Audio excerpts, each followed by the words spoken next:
السلام عليكم متابعي قناة HD فيلم الكرام. بطلتنا النهاردة دخلت بيتها مريضة نفسيا، سرقت منها جوزها وعيالها علشان تراضي أفكارها المريضة تجاهها.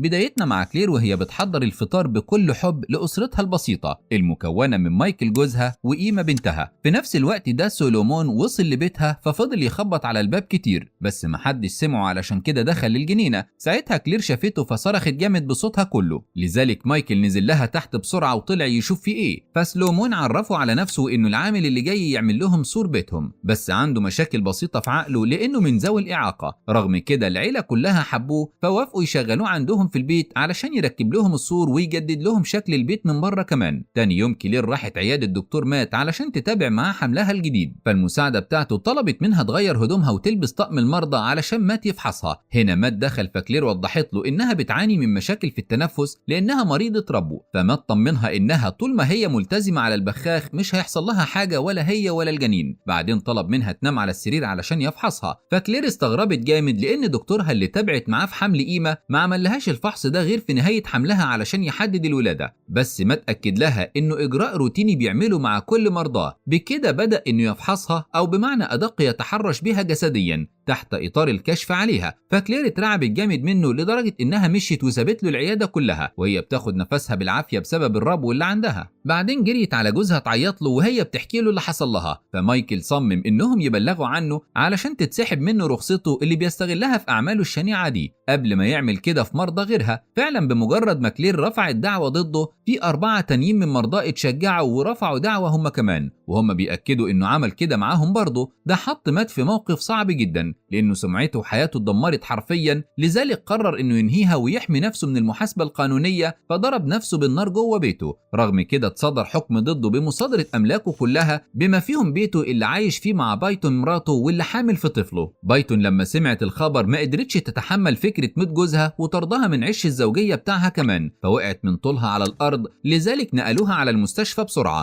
هناك اكتشفوا انها عندها نزيف حاد في الرحم، فكان لازم انهم يولدوها بدري عن ميعادها ويشيلوا لها الرحم كمان، بس للاسف الطفل ما قدرش ينجو من الولادة المبكرة وتوفى. ده خلى بايتون تنهار جامد وهي حاسة بحرقة قلبها عليه وعلى جوزها حبيبها اللي مات، فحزنها وقهرتها دي اتحولت بشكل تلقائي لحقد وكره لكلير لأنها اعتبرتها هي السبب في تدمير أسرتها البسيطة. لما بلغت عن جوزها ودفعته لإنهاء حياته بالشكل القاسي ده، مر 6 شهور على الأحداث دي. كلير ولدت خلالهم طفلها اللي كانت حامل فيه. أما سلومون فتقرب فيهم من أسرة كلير أكتر من الأول. رغم كده كلير كانت بتمنعه إنه يشيل طفلها خوفا عليه لا يقع من إيده بسبب حالته العقلية، وبما إن كلير امرأة عاملة وزوجة وأم لطفلين فالضغط زاد عليها جامد وما بقتش قادرة توزن ما بين مهامها كلها. علشان كده مايكل اقترح عليها إنهم يدوروا على ناني تقعد مع الطفلين في غيابها عنهم، خاصة إنها عاوزة تبني حديقة زجاجية في الجنينة جنب البيت لأنها بتعشق الزراعة والنباتات فهتكون مشغولة فيها الفترة اللي جاية. فبايتون استغلت ده وراحت اتعرفت على كلير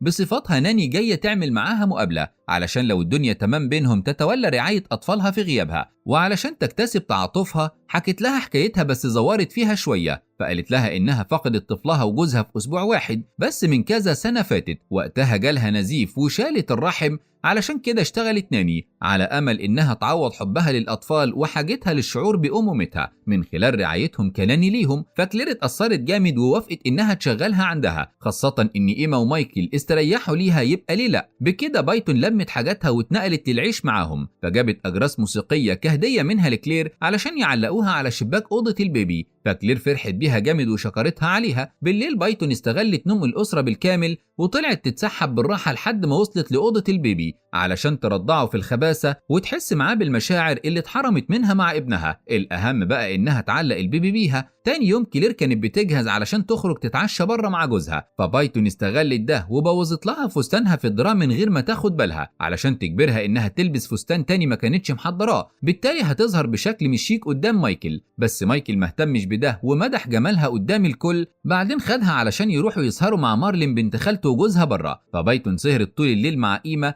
تتكلم معاها وتسمع حكايتها. بما ان العيال بطبيعتهم رغايين وبيستنوا اللي يسمعهم، فإيما حكت لها ان مايكل كان بيحب مارلين زمان اصلا. بعدين قالت لها ان في طفل معاها في الحضانه بيتنمر عليها وبيضربها، بس مامتها ما قدرتش تتصرف معاه وتمنعه من اذيتها. في نفس الوقت ده مايكل خد سيجاره من مارلين علشان يشربها، فكلير قالت لها ان مايكل بطل يشرب سجاير في البيت علشان الاطفال، ومش بيشرب في شغله لانه ممنوع، علشان كده ما بيصدق انه يشوفها وبيتحول حريقه سجاير معاها. تاني يوم بايتون راحت الحضانة لإيما علشان تعرف منها الطفل المتنمر، ومن غير كلام كتير راحت شدته من بين أصحابه وهددته إنه لو قرب من إيما تاني هتقتله. بكده خلصت إيما من مشكلتها اللي مضايقاها واللي كلير فشلت في حلها ليها. ده خلى إيما تشوفها سوبر هيرو وتتعلق بيها جامد. مر أسبوعين على الأحداث دي، كلير لاحظت خلالهم إن البيبي ما بقاش يرضع منها كتير زي الأول، رغم كده وزنه مستمر في الزيادة، وبالتالي الدكتور طمنها إن ده طبيعي ومش لازم تقلق نفسها في التفكير فيه. أما مايكل اشتغل على مشروع مهم جدا ليه. بعدين سلم ورقه لكلير قدام بايتون وطلب منها تسلمه للشركه بتاعته لانه هيروح المختبر ومش هيبقى فاضي يعديه عليهم في الوقت المناسب. لذلك كلير خدت بايتون والبيبي معاها لشغلها في حديقه كبيره علشان تخليهم يغيروا جو شويه. هناك بايتون حكت لها ان اهلها ماتوا وهي طفله، فعاشت عمرها كله وحيده لحد ما قابلت جوزها، فبقى هو عالمها كله، ولما مات عالمها انهار معاه. الغريب بقى انها قالت لها ان جوزها اتقتل وان الشرطه ما قبضتش على القاتل، بس هي واثقه انه هيعاني من نفس مصيرها المظلم اللي عايشه فيه دلوقتي. بعد كده استغلت انشغال كلير في شغلها علشان تسرق ملف مشروع مايكل من شنطتها. بعدين راحت الحمام بيه وقطعته حتت صغيره خالص علشان ما ينفعش في اي حاجه تاني، والاهم محدش يكتشف انها سرقته. بعد الشغل راحوا الاتنين للشركه علشان كلير تسلم الملف، بس ما لقيتوش معاها، رغم انها قلبت الدنيا عليه. ده خلى تنفسها ينهار جامد، فاستخدمت البخاخه بسرعه علشان تلحق نفسها. من هنا بايتون عرفت انها مريضه ربو وحياتها معتمده على الحديده اللي في ايديها. بالليل مايكل عرف اللي حصل، فأنب كلير عليه بشكل خفيف لانها مهمله واذته جامد في شغله لما ضيعت مشروعه. ده خلى كلير تشيل الهم جامد. تاني يوم بايتون راحت قابلت مايكل في شغله علشان تقترح عليه انه يعمل حفله لكلير بمناسبه عيد ميلادها، بس هيخلوا الحفله دي سر علشان يفرحوا كلير بيها. بعدين اقترحت عليه انه يخطط للحفله مع مارلين لانها اقرب الناس لكلير. بعد فتره سلومون كان بيعمل شغله كالعاده، بس المره دي اتصدم لما شاف بايتون بترضع البيبي، فاتخض جامد وقرر انه يعترف لكلير باللي شافه لانه بيعتبرهم اصحابه، وحس ان بايتون شريره وبتاذيهم. لكن بايتون كانت اسرع منه وراحت ضربته بالقلم وهي بتهدده انه لو نطق بحرف واحد هتزعله جامد.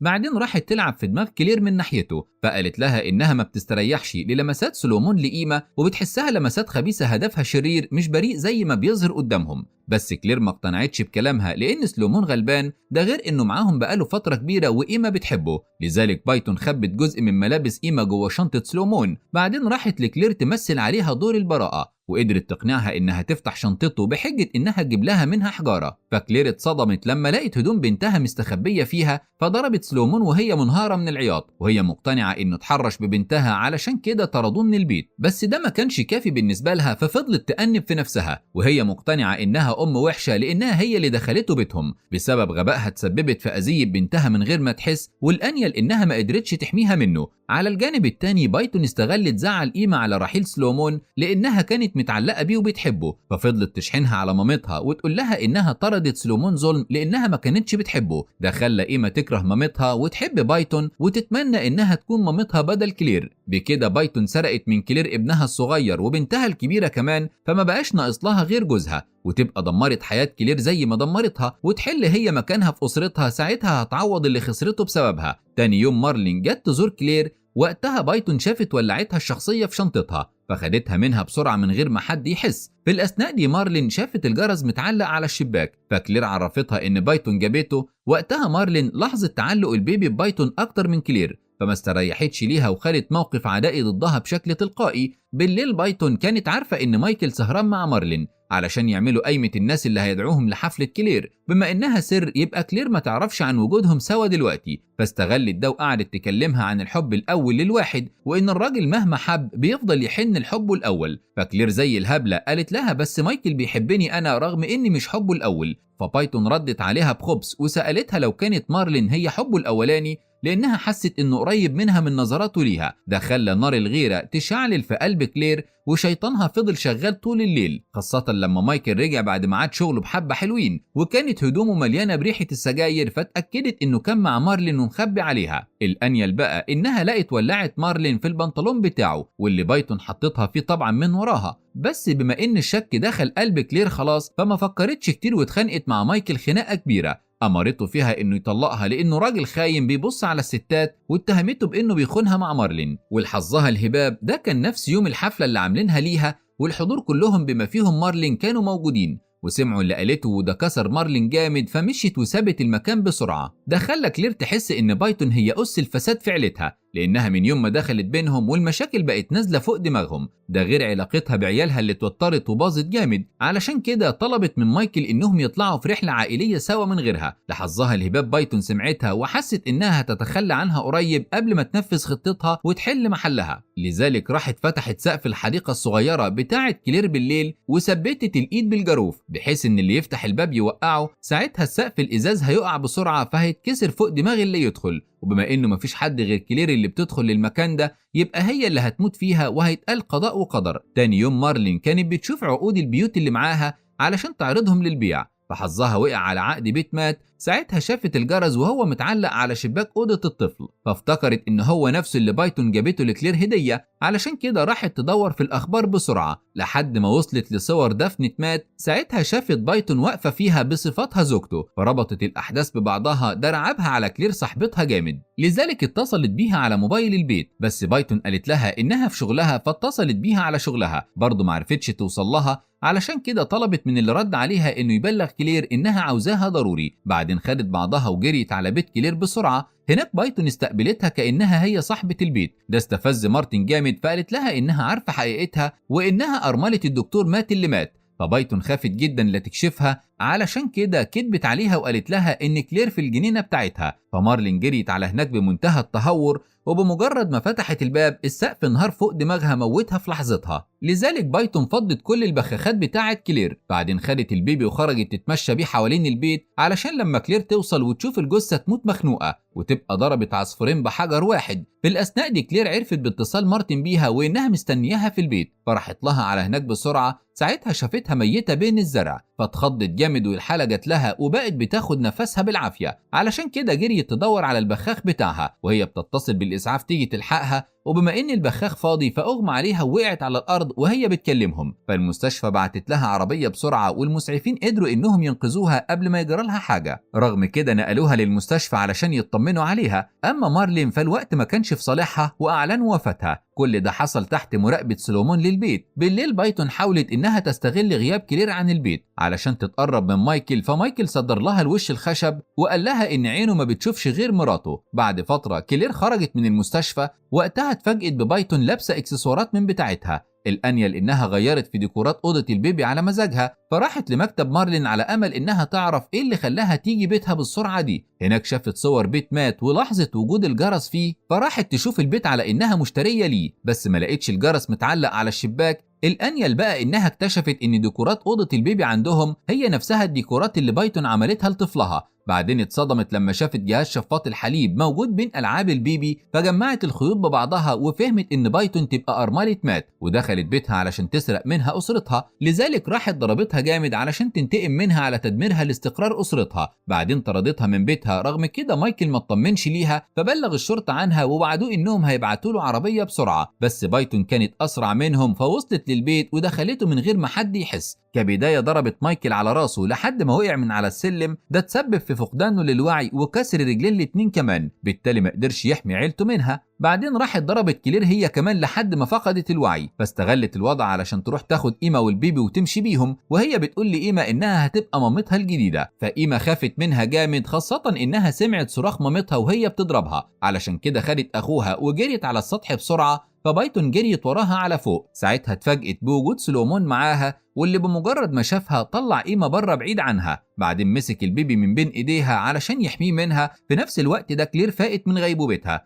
فطلعت لها فوق بسرعة وفضلت تضرب فيها جامد من هنا لهنا لحد ما وقعتها من الشباك على السور تحت البيت. ده تسبب في وفاة بايتون في دقايق معدودة. لذلك كلير حضنت عيالها بحماية وهي بتعيط جامد. بعدين سلمت البيبي لسلومون علشان يشيله تاني على ما تشوف مايكل وتطمن عليه. ده دليل انها وثقت في سلومون خلاص وهترجعه تاني علشان يعيش معاهم، بس المرة دي علشان ياخد باله هو من اطفالها في غيابها. وبكده بينتهي فيلمنا النهارده. ما تنساش تدعمنا بلايك وتكتب لنا رأيك في كومنت علشان توصل لك كل ملخصات HD فيلم.